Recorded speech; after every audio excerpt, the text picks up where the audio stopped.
নমস্কার বন্ধুরা, কেমন আছেন আপনারা সবাই? সবাই ভালো তো? তো আমার প্রিয় আর্মিস বন্ধুরা, আজ আমি আপনাদের জেহোবের বার্থডে মেসেজ মানে জেহোব তার জন্মদিনে 2024-এর 18 ফেব্রুয়ারি ভিভার্সে আর্মিসদের জন্য যে লেটারটা পোস্ট করেছেন তা আমি আজ বাংলায় এক্সপ্লেন করতে চলেছি। তো জেহোব লেটারে আর্মিসদের কি বলেছেন সেটা জানার আগে চ্যানেলে যারা নতুন এসেছেন তারা প্লিজ চ্যানেলটা সাবস্ক্রাইব করে দিন। তো জেহোব লিখেছেন, আর্মি, এটা হোসব সত্যি আশ্চর্যজনক। আমার জন্মদিন আসছে। আমি ভেবেছিলাম মিলিটারিতে চাকরি করার সময় আমার জন্মদিন আসবে না। এটা ইতিমধ্যে 18 ফেব্রুয়ারি। হা হা হা।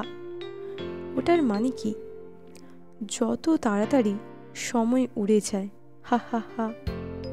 এটি এত আশ্চর্যজনক ছিল যে 4 পা একটু লম্বা ছিল। যাই হোক, একজন সৈনিক হিসেবে এটাই আমার প্রথম এবং শেষ জন্মদিন। আজকাল আমি আপনার ভালোবাসা এবং আগ্রহ খুব হা হা হা অনুভব করি। আমি মনে করি এটি আরও বেশি, কারণ আমি আমার চারপাশের লোকদের প্রতিক্রিয়া এবং অনুষ্ঠিত ঘটনাগুলি অনুভব করতে পারি।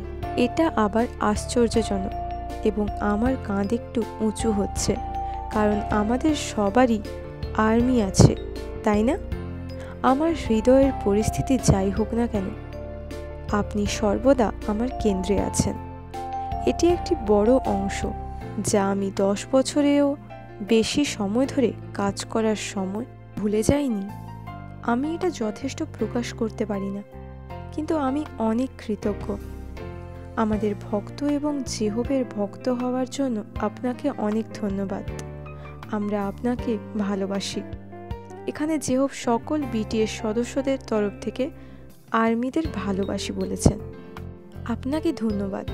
আমি জন্মদিনেও একা ছিলাম না। সুস্বাস্থ্যে ছাড়ার পর আমি আপনাকে একটি সুন্দর শুভেচ্ছা জানাবো। Thank you. এই বলে জেহোবের মেসেজটা শেষ হয়। তো আর্মিস, তোমাদের সকলের জেহোবের মেসেজটা কেমন লেগেছে সেটা আমাকে কমেন্টে জানাতে পারো। সবাই সুস্থ থেকো, ভালো থেকো। দেখা হচ্ছে পরের ভিডিওতে। Bye, take care.